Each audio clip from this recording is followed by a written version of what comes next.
Alright guys, so here is the best way on how you can turn off liquid glass in iOS 26. So make sure you watch this tutorial till the end to exactly know what to do. So first up, what you need to do is simply press on the setting, and right over here you need to go to accessibility.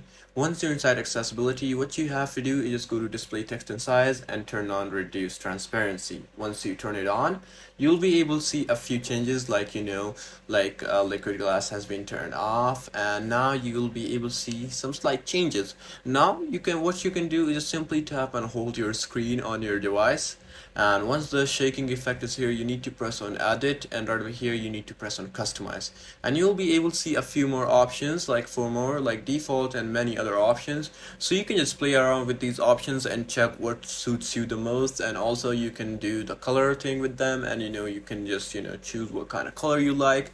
And yeah, this is it. I hope this tutorial actually helped you out. I'll see you soon.